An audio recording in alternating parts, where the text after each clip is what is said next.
విజయవాడలో బుడమేరు ముంపు ప్రాంతాల్లో వరద ప్రభావిత ప్రాంతాలకు సంబంధించి పూర్తి స్థాయిలో ప్రభుత్వం అన్ని చర్యలు తీసుకుంటా ఉంది. అక్కడ బాధితులకు అండగా నిలబడింది.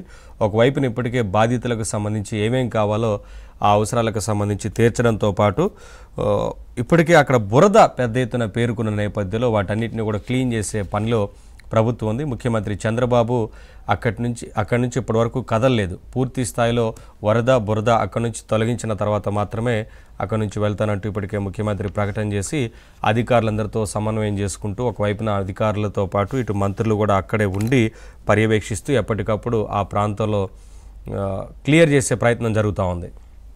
మరొక వైపున మంత్రి నిమ్మల రామానాయుడు పూర్తి స్థాయిలో బుడమేరు వద్దే ఉండి గండ్లు పూడ్చేంత వరకు ఉండి ఇటు ఆర్మీ అధికారులు వచ్చారు, కేంద్ర సహకారం తీసుకున్నారు. పూర్తి స్థాయిలో ప్రభుత్వ యంత్రాంగం మొత్తం అక్కడ పనిచేసి శ్రమించి బుడమేరకు సంబంధించి ఉన్న గండ్ల పూడ్చివేత కార్యక్రమాన్ని చేశారు. పూర్తి స్థాయిలో గండ్లనైతే పూడ్చారు. ఇంకా ఎత్తు పెంచే ప్రయత్నం చేస్తున్నారు. ఫ్లడ్ ఎంత వచ్చినా సరే తట్టుకునే విధంగా ఉండే రకంగా ఇక ఆ ప్రాంతాల్లో ఇబ్బంది లేకుండా ఉండే రకంగా ఇప్పటికే అక్కడ పనులను పూర్తి చేశారు. ఇంకా ఎత్తు పెంచే యోచనలో ప్రభుత్వం ఉన్నట్లుగా తెలుస్తూ ఉంది. మరొక వైపున కేంద్ర ప్రభుత్వం కూడా ఇప్పటికే కేంద్ర మంత్రి శివరాజ్ సింగ్ చౌహాన్ వచ్చారు. పూర్తి స్థాయిలో ఆ ప్రాంతం మొత్తం పర్యటించారు.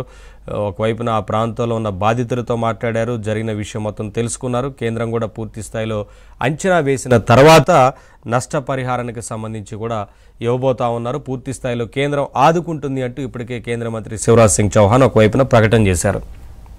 మరొక వైపున జగన్మోహన్ రెడ్డి ఇక పూర్తి స్థాయిలో బురద రాజకీయానికి తెరదీశారనేది గతంలో కూడా ఇదే రకంగా వ్యవహరించారు. ఇప్పుడు అదే రకంగా వ్యవహరిస్తున్నారు. తాను ముఖ్యమంత్రిగా ఉన్నప్పుడు జగన్మోహన్ రెడ్డి ఎప్పుడు కూడా వరదలు వచ్చిన సందర్భంలో పెద్దగా బాధితులను ఆదుకుంది లేదు.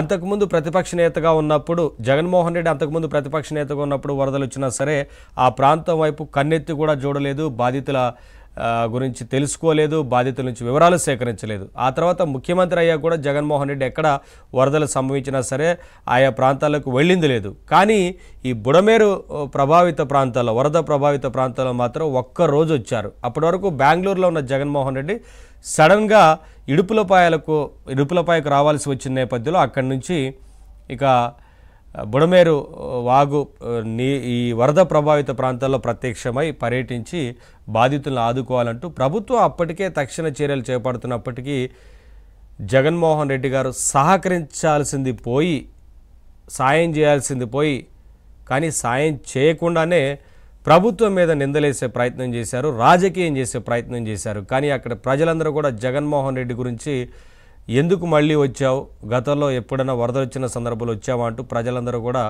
అక్కడ అందరూ తిట్టిన సందర్భం కూడా కనిపించింది. చాలామంది ప్రజలు ఆగ్రహాన్ని వ్యక్తం చేశారు జగన్మోహన్ రెడ్డి మీద.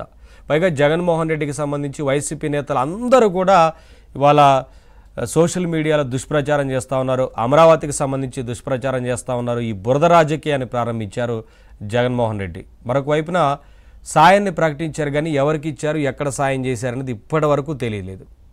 ఏ ఒక్క వైసీపీ లీడర్ కూడా ముందుకొచ్చి ప్రజలను ఆదుకుంది లేదు. కానీ రాజకీయం మాత్రం చేయడం కోసం ఎప్పుడు ఏం దొరుకుతుందా, అంతకుముందు శవ రాజకీయాలు చేస్తూ వచ్చేవారు. ఎక్కడ శవం దొరికితే ఆ శవంతో రాజకీయం చేద్దామని ప్రయత్నం చేసేవారు. ఇవాళ వరద దొరికింది, వరదతోని ఈ బురద పేరుతోని రాజకీయం చేస్తూ ఉన్నారు. మొత్తంగా జరుగుతున్న ఈ పరిణామాలన్నిటికి సంబంధించి వాళ్ళ డిబేట్లో మాట్లాడదాం. డిబేట్లో పాల్గొంటున్నారు విద్యాసాగర్ గారు టీడీపీ లీడర్, రజనీ గారు జనసేన అధికార ప్రతినిధి,